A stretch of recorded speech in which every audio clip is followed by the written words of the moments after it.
जय संविधान। सभी साथियों ने दिलो जान से जो जुनून के साथ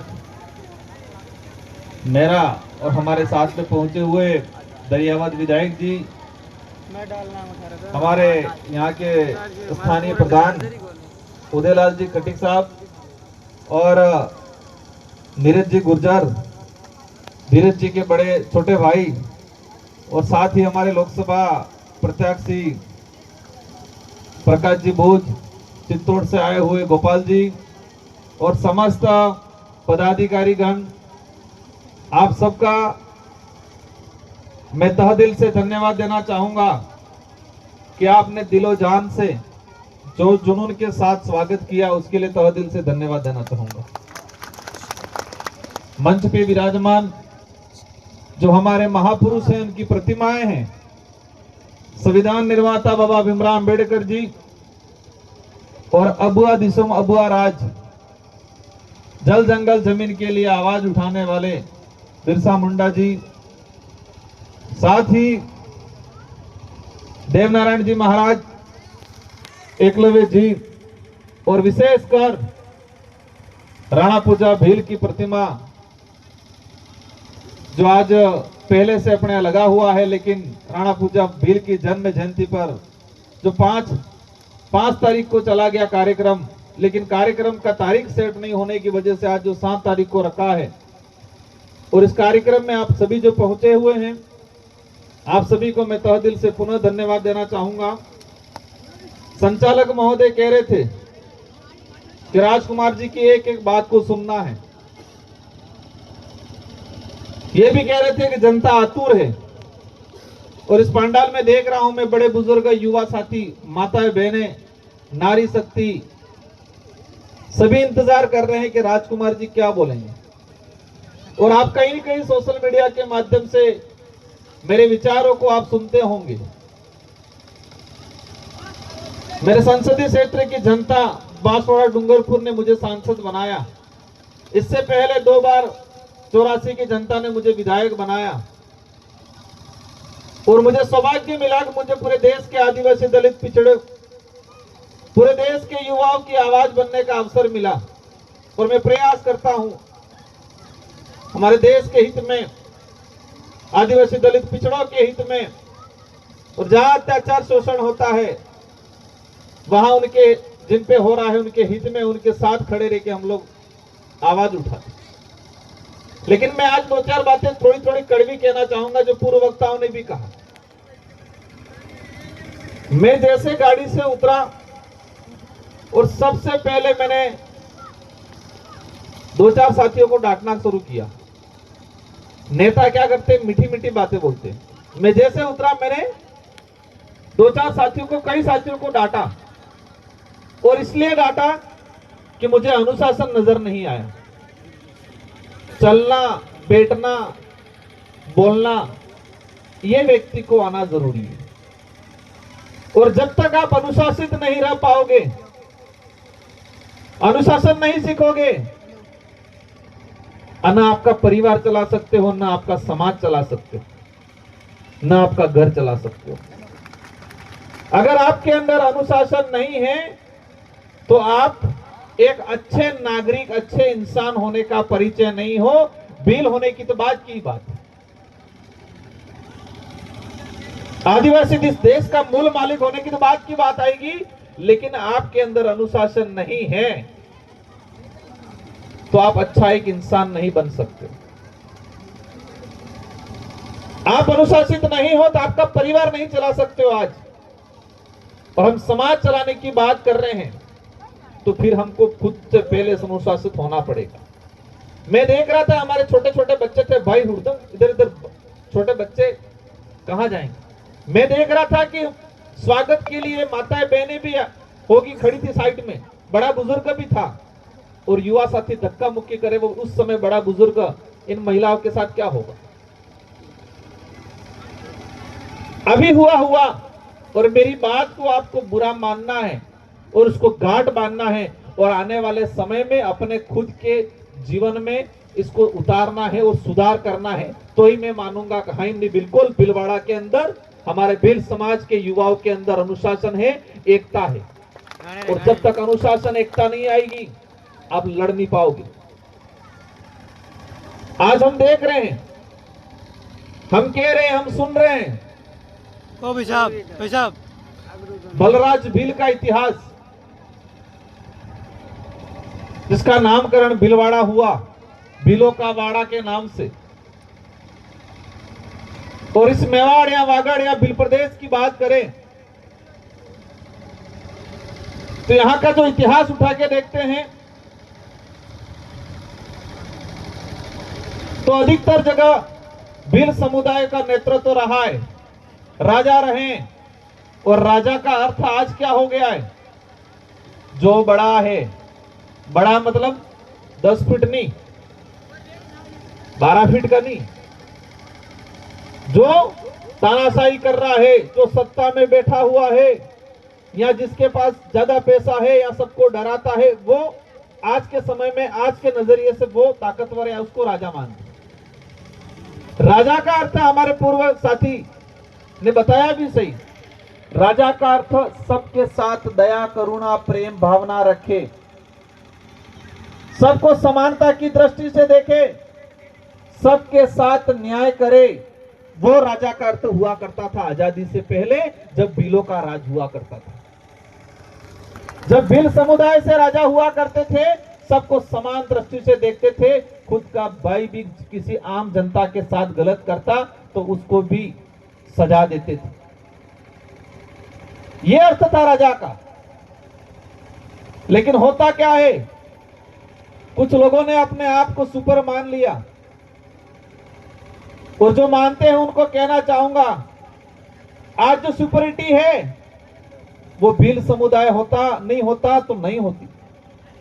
देश के इतिहास में पढ़ाया जाता है, जब मुगल काल आया, और मुगल काल के दौरान अकबर का जो काल आया, और अकबर ने पूरे देश के राजाओं को अपने अधीन किया, हराया, और अधिकतर पूरे देश के राजा अकबर के जाके गोद में बैठ गए या पैरों में पड़ गए। लेकिन इतिहास में पढ़ाया जाता है कि पूरे देश में एकमात्र ऐसा राजा था जिन्होंने अकबर की स्वाधीनता स्वीकार नहीं की थी, तो नाम आता है महाराणा प्रताप का।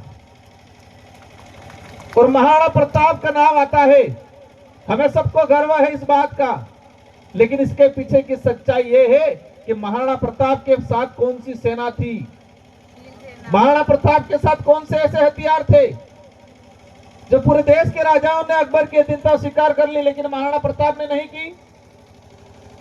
महाराणा प्रताप के साथ भीलों की सेना थी, और वो तनका वाली नहीं, वचन वाली सेना थी, जबान वाली सेना थी।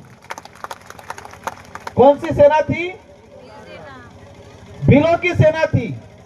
ये बात भी ठीक है, लेकिन वो तनका वाली नहीं थी। वो कौन सी थी? वचन वाली थी, जबान वाली थी। जबान दिया था, और जबान के सामने लाखों करोड़ों रुपया भी फेल रहता है। दूसरे राजाओं के साथ में तनका वाली सेना थी। कौन सी थी? सैलरी बेस पे तनका वाली। और इतिहास उठा के देख लो, वही राजा युद्ध लड़ा जीते हैं जिनके साथ जबान वाली, स्वाभिमान वाली राजा सेना हुआ करती थी। अगर उसका इतिहास उठा के देखें, महाराणा प्रताप का, उदय सिंह जी का, उससे पहले का, गोहिल वंश, जब ये ईडर से राणा सांगा को ईडर में जब युद्ध हुआ, तो कहा जाता है इतिहास में 600-700 ईस्वी के आसपास महाराणा सांगा 3 साल की आज की उम्र थी, मतलब 3 साल के आसपास की उम्र थी, मतलब 3 साल का छोटा बच्चा थे। और तला भील और 2 भील और थे। ये भील ईडर से इधर गोगुंद, इधर जाडोल फलासिया, वहां से सलुम्बर, वहां से बड़े होने के बाद चित्तौड़ पे उन्होंने, उस समय जो तात्कालीन चित्तौड़ पे जिसका राज था, वो उस समय राणा सांगा को आगे करके वो युद्ध जीता। तो रजवाड़ी राज या फिर राजपूतों का राज या राणा सांगा या महाराणा प्रताप का इतिहास उठा के देख ले, अगर भील नहीं होते तो महाराणा सांगा को ईडर से नहीं ला पाते 3 साल के बच्चे को। और महाराणा सांगा नहीं होते तो महाराणा प्रताप का इतिहास नहीं होता। हमें गर्व है, हमने साथ दिया। और आज भी आदिवासी समुदाय किसी गांव में भी छोटी मोटी बात होगी, सच्चाई की बात होगी, वो साथ खड़ा रहेगा। लेकिन आज उस आदिवासी समाज के साथ तौहीनता की दृष्टि से, शोषण की दृष्टि से, छुआछूत की दृष्टि से अगर देखते हैं तो उनको अपना इतिहास समझना पड़ेगा। आदिवासी समुदाय ने हर समाज के साथ प्रेम भावना, और आज हम पढ़ते हैं कि बसों के पीछे, रोडवेज के पीछे अतिथि देवो भव। अतिथि देवो भव का अर्थ क्या होता है? और मोदी जी भी जब विदेश में जाते हैं तो क्या कहते हैं वहां विदेश वाले कि ये उस महान देश से आए हैं जिस महान में अतिथि देवो भव, मतलब क्या कहा जाता है? भगवान, मेहमान है वो भगवान बराबर। हाँ, वो थोड़ा मैं कंफ्यूज हो गया था। वो बप्पा रावल थे, बप्पा रावल के वंशज राणा सांगा थे। जब ईडर से लाए 600-700 ईस्वी के समय, तो वो उस समय जो स्थिति बनी थी उसको भाई ने थोड़ा कर दिया। मैं जो कहना चाह रहा था, अतिथि देवो भव मतलब मेहमान भगवान के बराबर होता है। ये भारत देश की संस्कृति है। और भारत देश की संस्कृति की बात करें तो ये संस्कृति आज भी आदिवासी समाज में जिंदा है। आदिवासी समाज के भील समुदाय के अंदर आधी रात को या दिन में चले जाओ, अनजान व्यक्ति चले जाएगा किसी के घर पे तो बिठाएंगे, कहेंगे कोई मेहमान आए हैं, पामणा आप जैन कहेंगे, बिठा के पानी पिलाएंगे, चाय पिलाएंगे, फिर पूछेंगे कि आपको पहचाना नहीं, थोड़ा परिचय बता दो आपका, ये पूछेंगे। और बाजार में जाएंगे, बड़े बड़े मकान वाले होंगे, इनको जाके अगर कोई कहेगा, कोई आदमी चला गया तो पहले पूछेगा कौन है भाई, पानी नहीं पिलाएगा, कौन है भाई, क्या काम है, ये पूछेंगे। समझ में आया तो ठीक है, नहीं आया तो ठीक है, चले जाओ, यहां से कोई लेना देना नहीं है, ये कहेंगे बाजार में। लेकिन आदिवासी समाज में 2 वक्त रोटी खाने की जगह मतलब जुगाड़ नहीं है, लेकिन कोई आया है तो बिठा के पानी चाय पिलाएंगे पहले, फिर पूछेंगे कौन है। ये है अतिथि देवो भव, जिसकी पहचान विश्व लेवल पे जाती है, जिस स्लोगन को विश्व लेवल पे कहा जाता है। तो साथियों, नीरज जी ने कहा था, उनको मैं तहे दिल से धन्यवाद देना चाहता हूं कि उन्होंने कहा कि मैं समुदाय इस कार्यक्रम को लेके, यहाँ के कुछ विकास को लेके आर्थिक मदद करूंगा। मैं आपको तहे दिल से धन्यवाद देना चाहता हूं इस बात के लिए। लेकिन इसमें मैं जोड़ देता हूं कि इस समाज को कभी पैसे नहीं देने, इनको संसाधन देने हैं। इस समाज को कभी पैसे नहीं देने हैं, संसाधन देना है। और आपसे अनुरोध है कि मेन हाईवे से राणा पूजा की जो बीच के जो खड्डा है, उस खड्डे को भर देना और आसपास का विकास आपको करा देना है। वहां पर समतल करवा देना है। जो खड्डा है वह ट्रैक्टर जैसे भी लाके आपके पास सब होगा, उसको समतल करके उसको भर देना है और आसपास थोड़ी बाउंड्री करके पौधे लगा देने हैं। 1 लाख रुपया गायब हो जाएगा, लेकिन वो पौधा कभी गायब नहीं होगा। इस समाज का भी अमर रहेगा और आपका भी नाम रोशन रहेगा, अमर रहेगा आने वाले समय। बराबर है क्या? हमारे छोटी बच्ची सांस्कृतिक कार्यक्रम कर रही थी, इसको भी करना है सांस्कृतिक कार्यक्रम। लेकिन सामाजिक कार्यक्रम में कोई भी बच्ची कल्चर नृत्य करती है तो मंच पे कभी कोई पैसा नहीं देगा, पैसा नहीं देगा, उसको संसाधन तो अगर आर्थिक मदद भी करनी है तो बाद में अलग से दे देना। क्योंकि आदिवासी समाज की संस्कृति का उद्देश्य पैसा कमाना नहीं है, खुशियां बांटना है, खुशियां बिखेरना है, अपने कल्चर को जिंदा रखना है।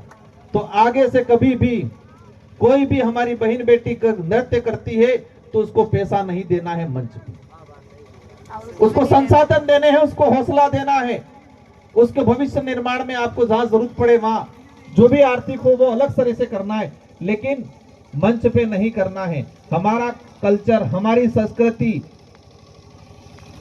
पैसा कमाना नहीं।